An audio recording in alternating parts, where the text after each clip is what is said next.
Goma ze wagabye jjo. Oh, ezabagoma. Webale nnyo. Ani azitute? Bazitutamira Seka Yunus Kabaya.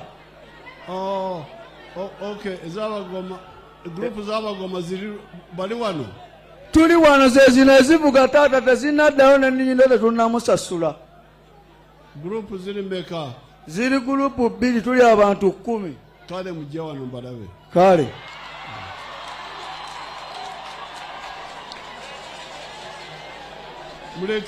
Baleke, you leave them.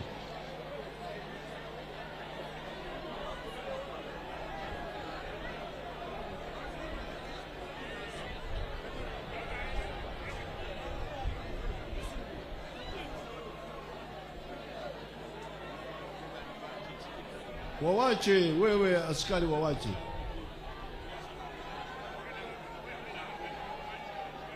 Era mukama wange nkyasigala nga nkugamba kana akagambo kyekimpaliriza okujja wano nga kinnuma ku mutima okwewaayo okuba nga twaniriza omukulembeze wange ate n'obako kyotukwatidde ate ne bakitwala kyova olaba era kinnume ne ŋŋamba tugenda zikubira wano. Kale gurupu ebiri ziri luddawa? Owekitiibwa Pulezidenti, amaanyi agange Ezekiza Emmanuel nga tukwagira Pulezidenti Museveni mu Kawempe divisioni nga ife abagitambuza muzeeyi tukuba akalulu kyalo ku kyalo nga tunoonya akalulu n'akannambi twakalimu. Pulezidenti Museveni tulina obunyigirivu twagala tufunemu, tulina ennyinka yaffe muzeeyi batuwe ku ssente muzeeyi kuba twatobye tukuba engoma naye tetwafunyeko muzeeyi. Gurupu zabadde meka? Zabadde meka gurupu jjo? Mukama wange ziri gurupu bbiri lwakuba nti waliwo akanyolagano wali. Baleke bajje. You leave them. Batuleke mubaleke.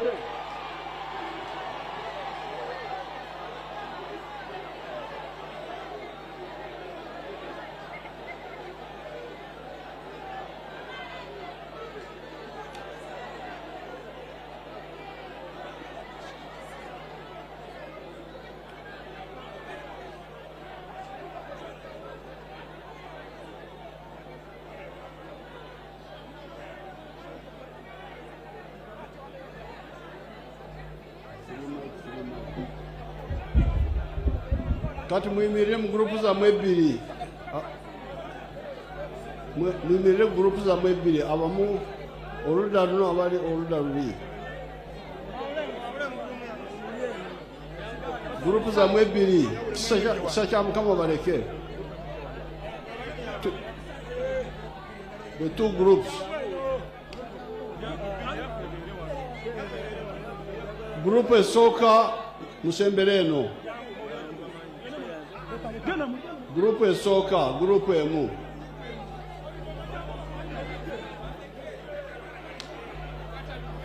Mugambe esi ziri bbiri.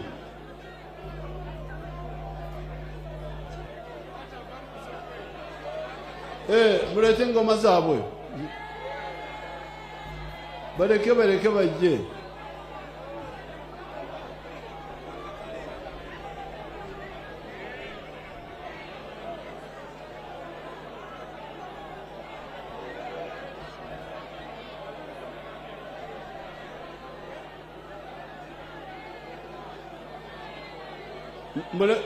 Mwetereze bwe twogera leka batuule awo mu gurupu bbiri batuule wansi gurupu zaabwe ebbiri nabale baganda baabwe bajje.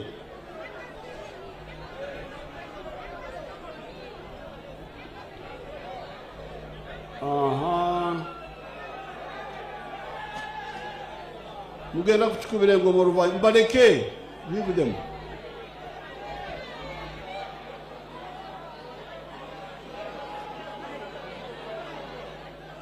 They can sit in their two groups. Group M this side, another this side. Okay. Mwetereze ngenda kubakola kuti mufaayo. Leka bajje, let them come. Stop you stop. You. Watch out.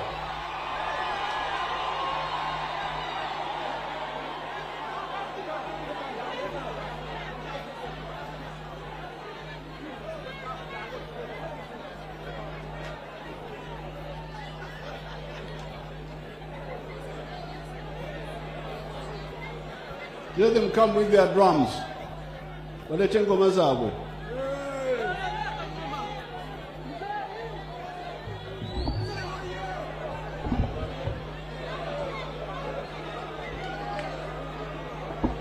Kale, let's start our meeting. Seninde.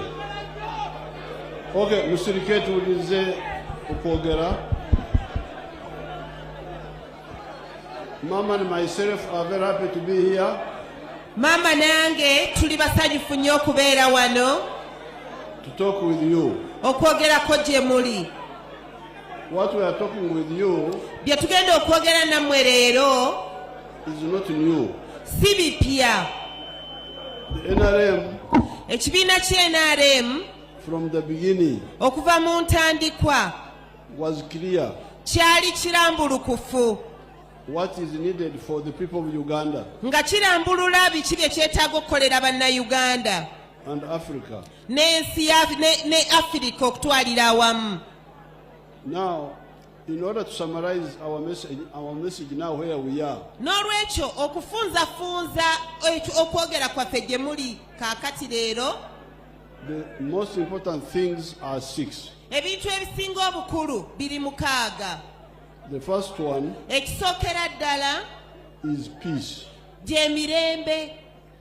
And peace means Emirembe kitegeeza ki? no war, no war. Tewali emirembe kitegeeza tewali ntalo. In Uganda.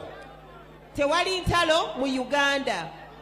And in Uganda, Ate era mu Uganda, I can assure you nobody can bring wars here. njagala bakakasa n'okubagumya tewali ajja kuddamu kuleeta lutalo mu Uganda. Because Olw'ensonga the UPDF is very strong. ejje lyaffe erya UPDF ly'amaanyi nnyo. Everybody who brings war will be finished quickly. Buli muntu yenna anaagezaako okuleeta olutalo mu Uganda tujja kumusaanyaawo n'okumumalirawo ddala mu bwangu. But Naye there is crime. naye waliwo obumenyi bw'amateeka. That crime takes more effort because it is not serious enough to cause breakdown, but it disturbs people. Obumenyi bw'amateeka bwo butwalako akaseera, si kye kintu ekigibwawo amangu kubanga butawaanya abantu ate butawaanyizibwa bantu. That's why Y'ensonga lwaki we are improving the police tugezaako okuteekawo poliisi yaffe etuyambeko mu bumenyi bw'amateeka at every sub-county. ku buli ggombolola. And what we shall say more about that in the campaigns. Era tujja kwongeramu amaanyi mu ekyo naddala mu biseera ebya kampeyini. But with the 18 policemen per sub-county, Naye nga buli ggombolola abantu abasirikale 18 with the pikipikis nga balina n'ezi pikipiki and coordination, ng'era balina n'ebibalambika, empuliziganya, nga balina empuliziganya, and with the police dogs, nga balina embwa eza poliisi, we can quickly deal with crime. tusobola bulungi nnyo n'okulwanyisa obumenyi bw'amateeka. And that's why we are putting cameras on the road. Era y'ensonga lwaki bannayuganda bannange tutandise n'okuteeka kameraazi ku nguudo zonna ezisinga obungi. But also other gadgets. Naye nga tuteekayo n'ebintu ebirala ebisobola okutuyamba. Like the number plates which have got computer in them. Naddala kati nga bwe mulaba tutaddewo enteekateeka ya number plate ez'emmotoka oba eza piki eziina ze tusobola okulondoola. Ezirinamu ebyakalimagezi. Ezirinamu ebyakalimagezi ebisobola okuyamba okulondoola. So that is number one. Eyo y'ensonga esooka.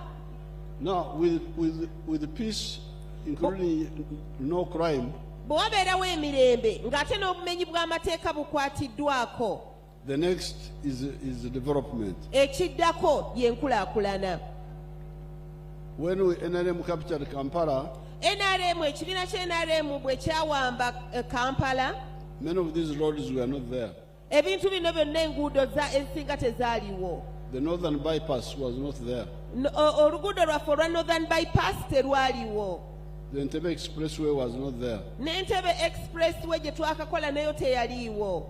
The road going to Kasangati to Bamunanika was not there. Oluguudo olw'e Kasangati Bamunaanika nalwo terwaliwo. The road from Matuga to Semutokapeka was not there. Oluguudo olwa Semutokapeka nalwo terwaliwo. The road from Kampala to Busunju stopped only at Busunju.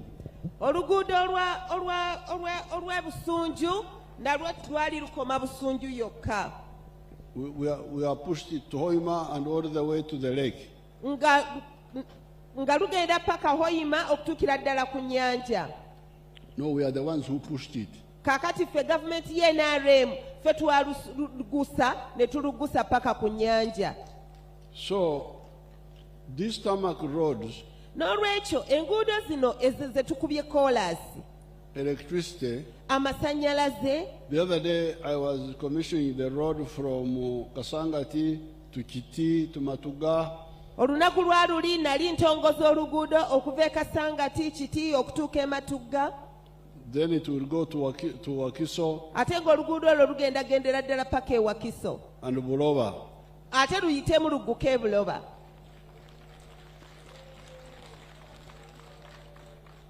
Today I was commissioned Vunike for the road from Sentema, Bukasa.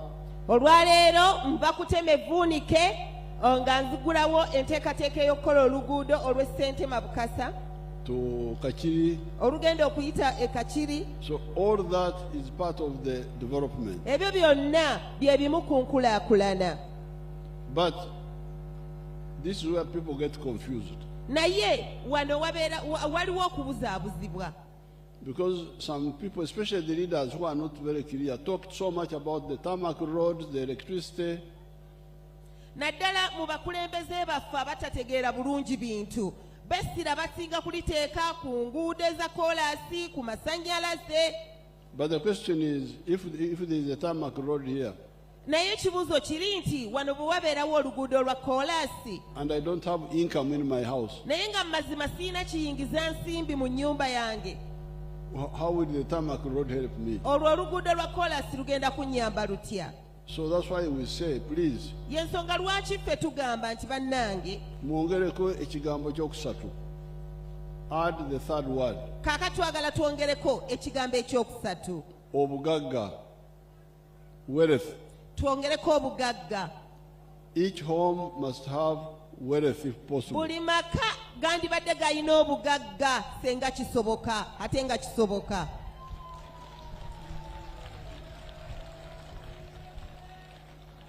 Buli maka galina okwenyigira mu by'okukola obugagga, either as workers or as owners.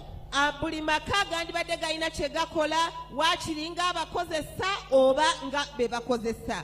Yes. You must be involved in wealth creation. Muteekwa mwenna okuba nga mwenyigira mu bikuleeta obugagga. Either as an owner of wealth, nga omuntu nannyini bizinesi ereeta obugagga, or a worker. oba nga naawe bakukozesa naye ng'osobola okuyingiza. So that is the third most important thing. N'olwekyo eyo y'ensonga ey'okusatu enkulu ennyo. And then we said, Kati ne tugamba what type of bugaga are there? naye kaakati obugagga bwe twogerako bwa ngeri ki? Number one, Ekisooka, commercial agriculture. waliwo obulimi n'obulunzi obusobola okuleeta ssente. You can see, for instance, people who are starting. Musobola okulaba bannange naddala ku bantu baffe abatandika. I will show you two people. Ngenda kubalagako abantu ba mirundi ebiri. One is Byamukama, our Minister of State. Omu bamuyita Byamukama nga ye minisita waffe, amyuka minisita ow'ebyenguudo. Katulabe byakola. Farm. My name is Pdm Zonal. I'm a member of Parliament of Bugangezi West Constituency, Kakumiro District. We are now at our 4-acre demonstration farm. The land we have here is approximately 4 acres. This is a farm we started 2 years back here, 2.5 years back. And on this farm, we have a half acre of pineapple. We have cows for zero grazing. We have 12 of them for zero grazing, 2 which are giving us milk. We have poultry, about 25,000 birds, but only 11,000 are giving us eggs. And we have 1 acre of grass. We have piggery, those are very many. And 1 acre of coffee mixed with banana. Where we are, this is a 4-acre model farm. I did this activity to teach my voters to lead by example so that my voters can learn what major the president tells the public. This is an initiative I learned from the president sometime back when he sent me to learn to Kaumu, to Kisozi. I copied what I copied, this is what I came up with. And you will see as we move, or that side, this side, that's my 4-acre model farm. The house as well. I don't sleep here, but if I will sleep here, the house as well is seated on this 4-acre model farm. When you get like the half an acre of pineapple per harvest, you get about 4.5 million. When you get the cows per month, because there are 2 which are giving me milk, each one gives me 12 liters per day, we get about 1.4 per month. Because the breeds which we got at first were not giving good milk. But we have got some cows which they tell us they are giving about 25 to 30 liters, and we know by the end of this year they will have produced, and we see. When you look at poultry, out of the 25,000 birds, it's only 11,000 giving me eggs. Others are soon giving me, and I get 302 trays per day minimally, because 11,000 birds are supposed to give me 366 trays, but because of the feeding method of deep litter, I don't get all the eggs. I get 302 trays per day minimally. When you look at the piggery, in a month, I can get about between 150 and 180 piglets, but those I don't sell. I give to my neighbors prayer. When you look at coffee, we haven't started harvesting. But generally coffee here, if you have harvested well, per acre you get between 12 million, 15 million. But now the banana which is in coffee, we are already eating, and per month I may get like 40 bunches, I get some good, but majorly here, what is giving me money? They are the pineapples, the 4.5 million per harvest, and I harvest twice a year. You will see, even as now, there are those which I can harvest for my friends to take. Then the poultry, it gives me 302 trays. That is per day. Then I sell in a month, you can get a net profit of 55 million. Because you get 108 million, but you can't get all that. You have to buy feeds, pay workers, pay electricity. Remain with 55 million net pay. The 1 acre for grass, it is feeding my 6 cows. I'm told by the agriculture people, I even have the balance to add more 2 cows. They tell me 1 acre can feed the 8 cows. Currently, I'm employing 26 people. Previously, I was employing 17, but I added in more. Nabweru Zonal is now helping us with 2 words. Kakati, Byamkama atuyamba ku nsonga ezo nga 2.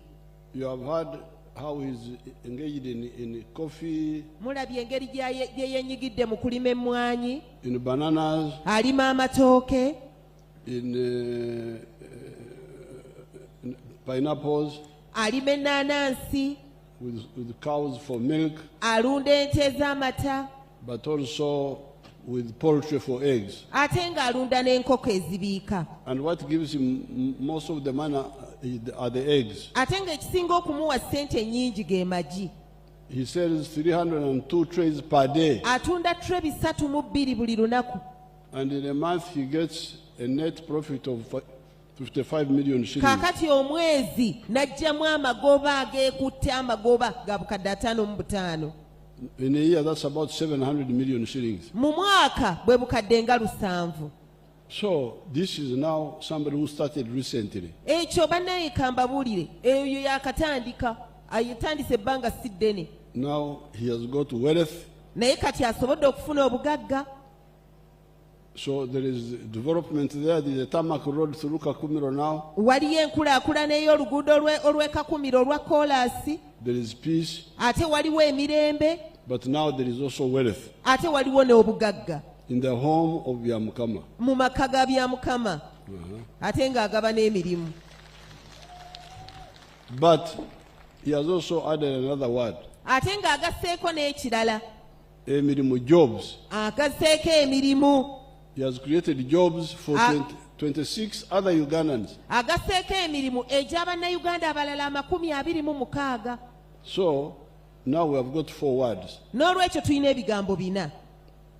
Peace, tulina emirembe, development, tulina enkulaakulana, wealth, tulina obugagga, and jobs. tulina n'emirimu. Now you may think that Byamukama has gone far already. Muyinza okulowooza nti Byamukama ye agenze wala nnyo. But let me show you Rashida. Naye kakati kambalageyo omulala gwe bayita Rashida. Owebutambala.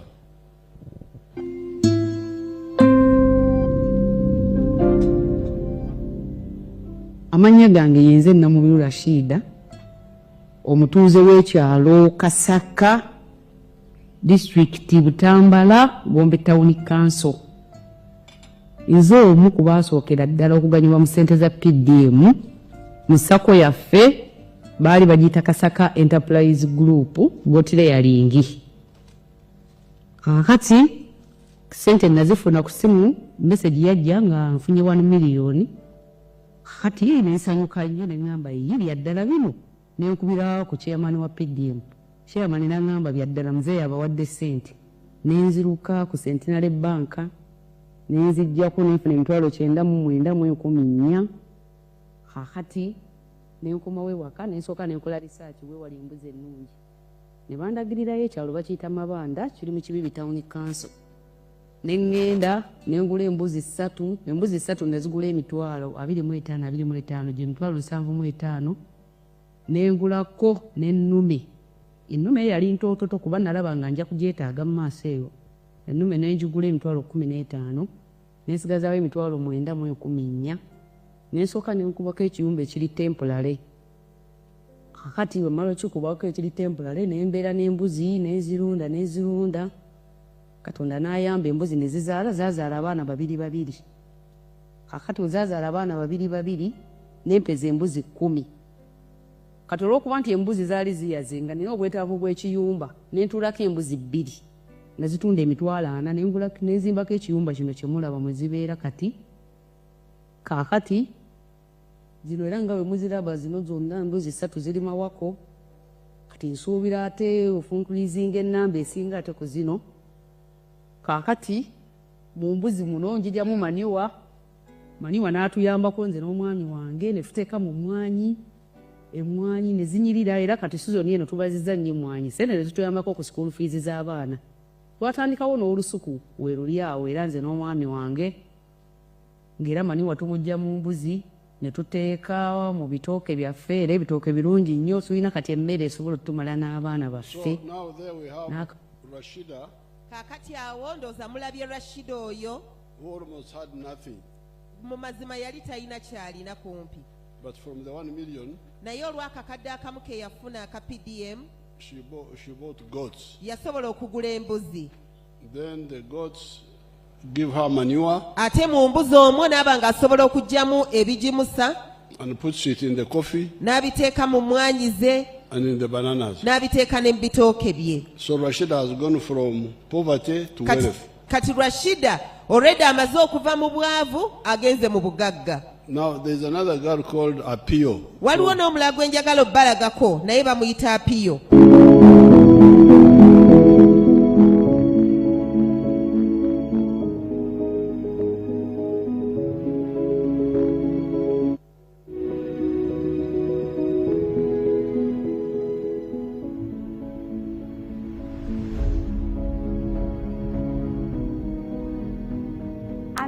PUVK. Aburi wan ti man ma alingiri. Alingiri cell ti Banya ward. Ti my town council. Ti Lira district. Her name is Apioviki, a resident of Alingiri cell, Banya ward, Amach Town Council in Lira district. Agamu chene me PDM. Yari Ariapirwa Adek. She got the money for PDM in 2023. La bong when to me appear a bear and 970,000 and then 30,000 remained in the bank. Atabino puru karachel kadinyagi. She planted maize. Awilo nyagi sackets apara beach. She bought maize 15 sackets. Well met to me appear a deck we are 30,000 each sacket. Ate kelate puru por merigena deck dush puru ekas a deck. She used it, actually she planted it in the 3 acres of land. Puru to me Pierre beach manula hachelenushu. Preparing the garden cost her 150 for the 3 acres. Ado to me Pierre beach. Weeding cost her 50,000. Akiru to me Pierre ngwen. Then spraying cost her 40,000. Ate tunu do koi kwanyo kelo pashu. Time for harvest came. Atiu karashel kerijo me pashu kerijo amaruma. She used the family members and then the neighbors. What a wheel of deck match, I'm to me up here. Then she bought lunch, food for the people for the family, that is which cost her 20,000. Transported her to me up here a beach. And transporting it from the garden to home cost her 50,000. After being a bit, and you are no question at Oroconia. She came and then she removed it from the cup. You are in a ramucha up here and went a beach. It gave out 45 sacks. At a chat of Pier and went no. She sold 40 bags. At a million a rio, Kerala bore. And she got 2,800,000. What is the story of Apio? It's Kakati a story over kunyumia kwa Apio. She got the 1 million of PDM. Yafuna million yemu akakadekamu aka PDM. She didn't even land of her own. She didn't have land of her own.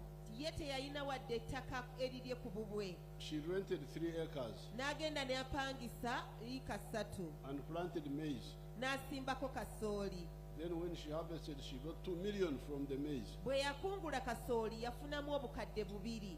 Then she bought now the sheep which you are seeing. Kakati n'asobola okugulako endiga ze mulabye.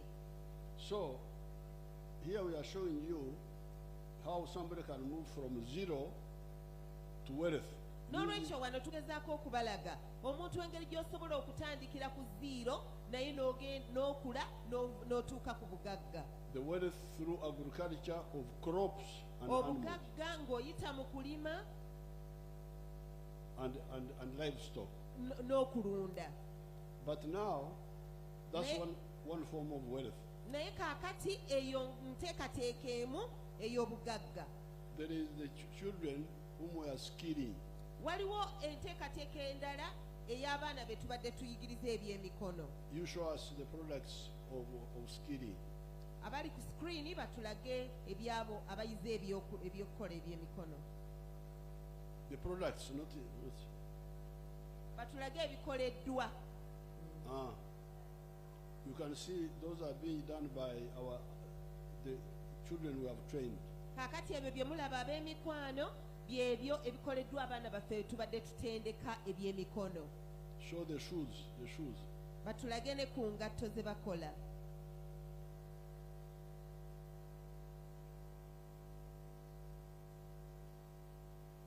Now those show properly. Now those are children who had no jobs. Abonno be bamu ku baana abataalina mirimu ddala. And no skills. Ng'ate tebalina na kye bamanyi. Through training, naye bwe twayita mu kubasomesa mu kubatendeka, they now have skill, which means they have job.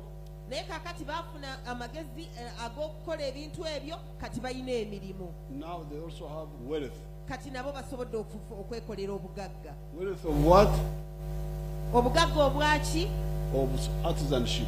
obugagga obw'ebyemikono. That's now another wealth. Kakati obwo nabwo bugagga bulala bwakubiri.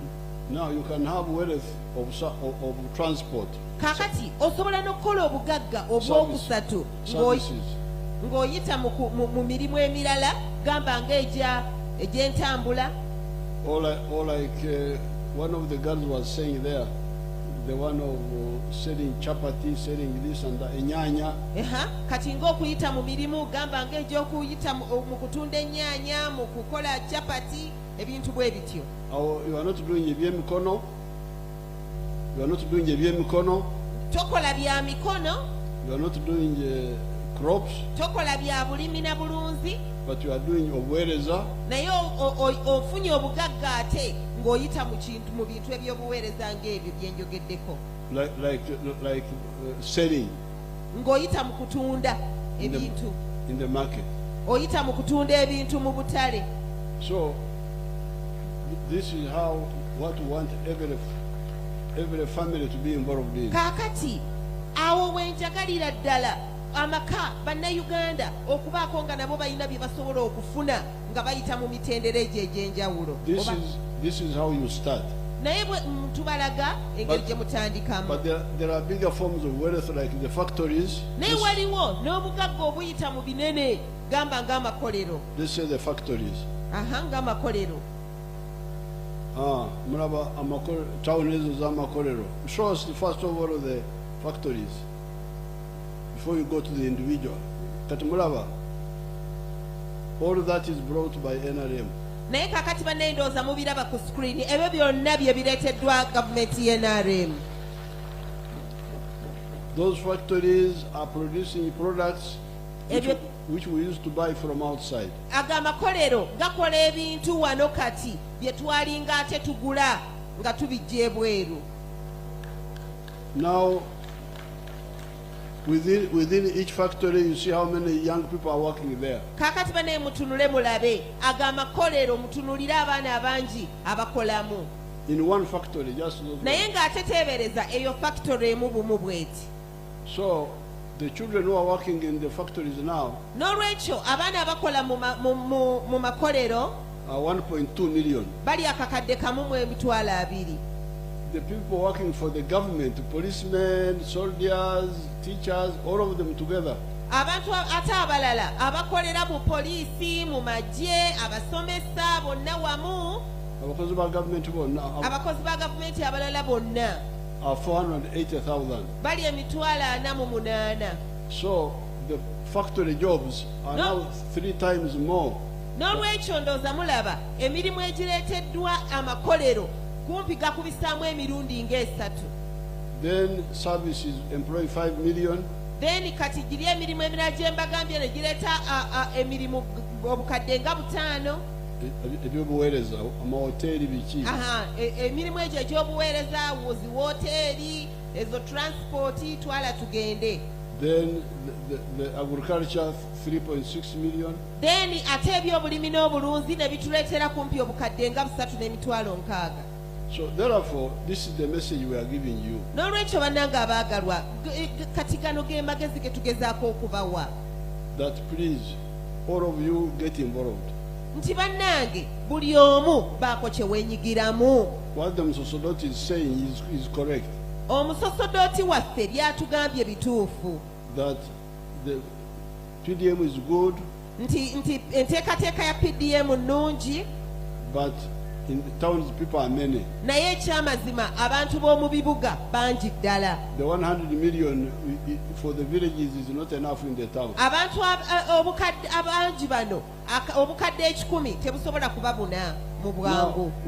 Obukadde 10 was just entandikwa. Naye njagala kubakakasa nti obukadde 10 yali ntandikwa butandikwa. Was okubaloza. Nga tugezaako okubalozaako. To see how it works. No, naffe kennyini okulaba oba ddala kisobola okukola. So we are going to expand. Kati njagala bagumya na bakakasa nti tugenda kigaziya. N'olwekyo njagala kubeebaza okubasaba nti ku luno mulonde ababaka ba parliament ababanja ebyammwe ate abalondoola. So that, because me, I'm there in the government, but I'm far. Kakati kyenva mbakubiriza bannange mulonde abantu ab'NRM abajja okusobola okulondoola ebya gavumenti abajja okusobola okulondoola n'okutuusa eddoboozi lyammwe kubanga kati nga nze pulezidenti ntegeeza taata jjajja nti nga ye ali walako. Ffe Abaganda b'omu Lukola tulina engero zaffe olugero lugamba nti omugo oguli ku muliraano teggobango.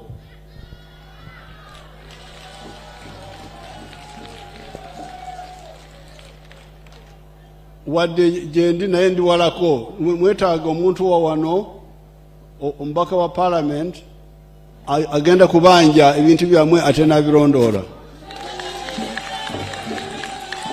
So mwebale okuwagira NRM ku luno, mwebale mbayozayoza akalulu k'abavubuka ke mwavuddemu.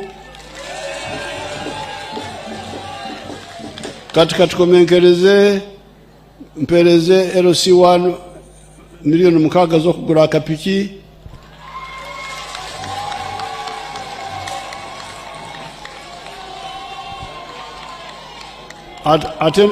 Ate n'abagoma baffe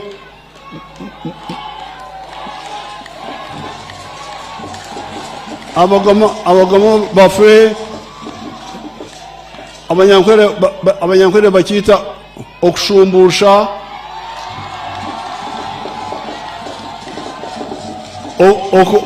okubaniza kye bafiiriddwa jjo bampeere akantu kaabwe kali miliyoni 3.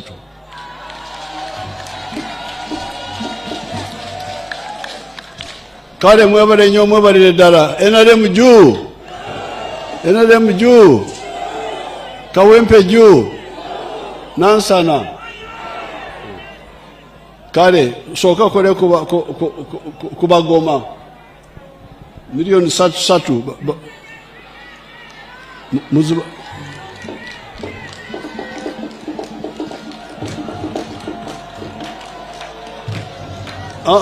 muri group biri. Don't mix up. Timusigale mu group zammwe jaja abawadde ba blood mwetereze.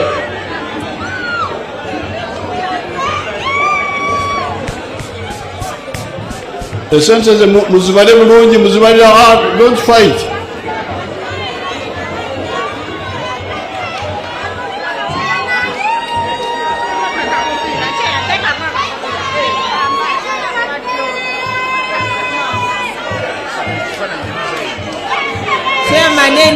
Chairman wa LC1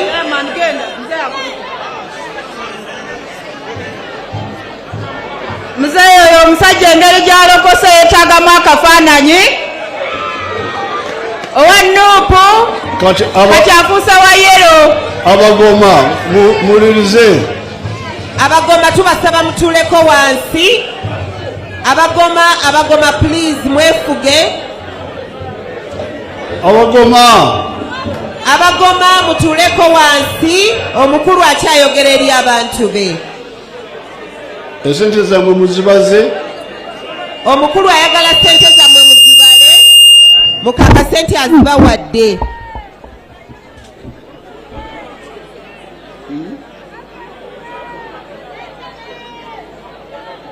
Bazibayereza.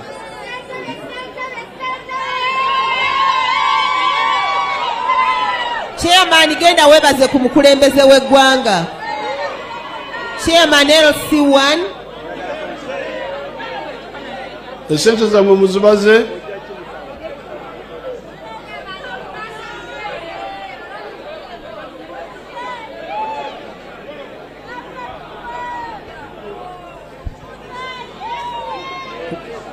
Bali mukakasa.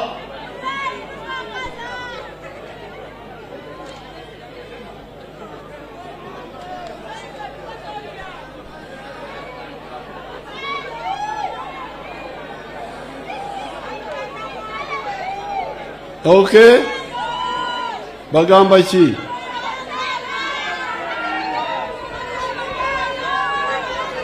Omukulembeze wammwe agende ku muzindaalo akakase. Sebo Chairman LC1. LC1 oyo oluvannyuma banama.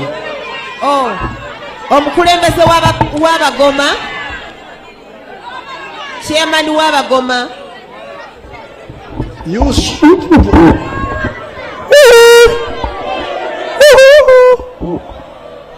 Aza historici. mukakasiza nti muzifunye Sere tuzifunye muzeyi. ate grupu eno Fena tuzifunye. grupu eno namwe mukakase. Your Excellency bakyabala.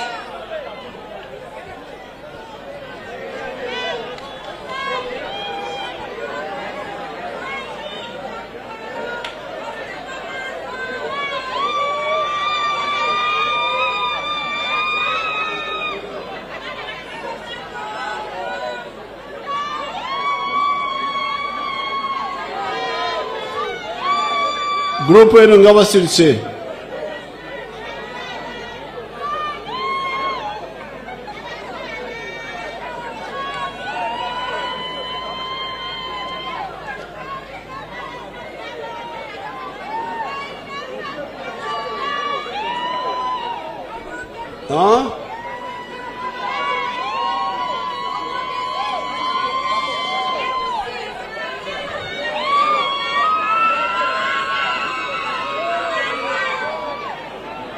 What has happened to this group?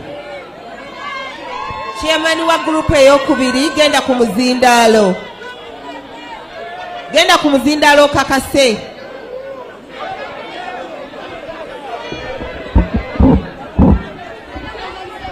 Mukama wange neyanziza tweyanze egezi zino miliyoni 3. Mukama wange NRM oye! NRM juu! Mukama wange mwebale Katonda ababeere. Sebo Your Excellency, chairman wa LC1 gwowadde ssente abadde asaba kwebazaako.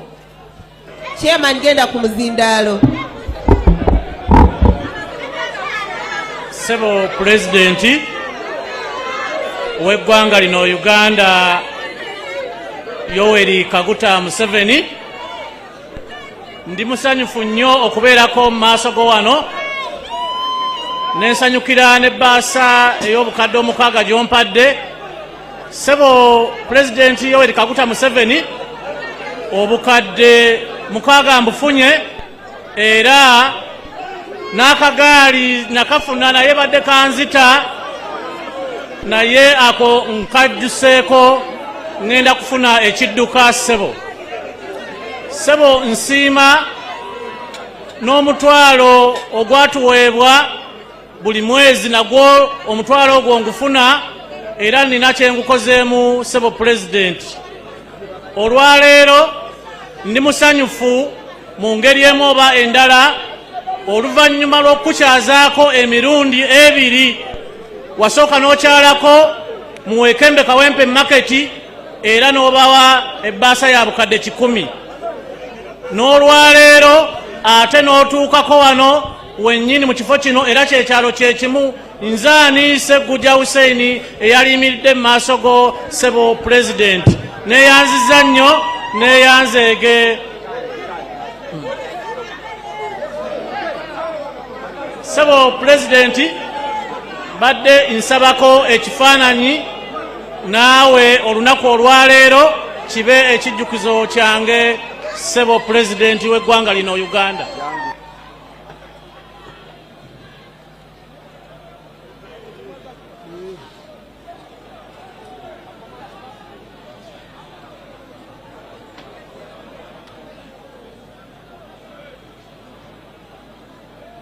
Chairman.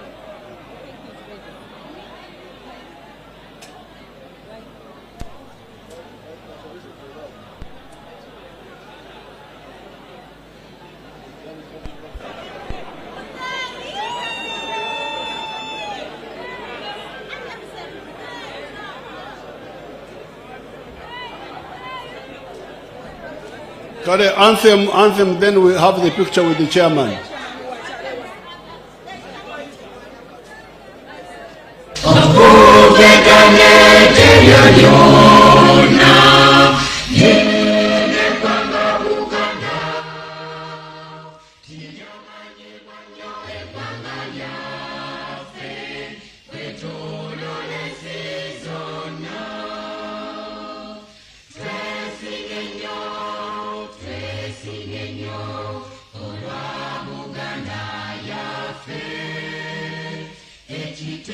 Chabuganda Chavata Nafe Tuchikome.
DJ tutere muko tubonga naye katona nga chairman wakuba ekifaananyi ne muzeeyi.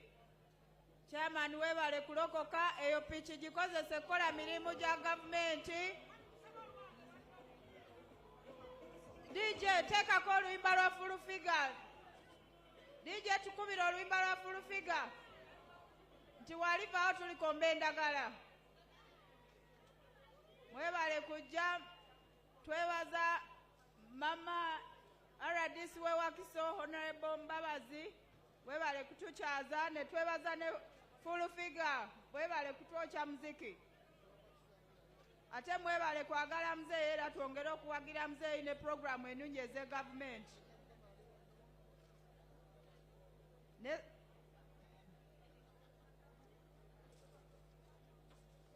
Chairman webale kulokoka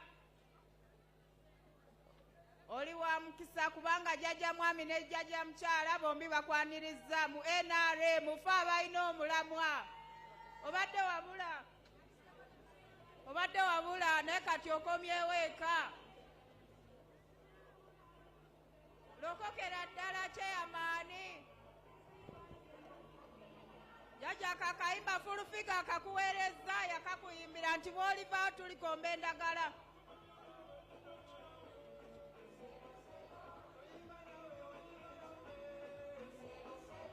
DJ sumulula omuziki nga tusiibula jjajja nalo.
Democracy Now!, democracynow.org, The War and Peace Report. I'm Amy Goodman.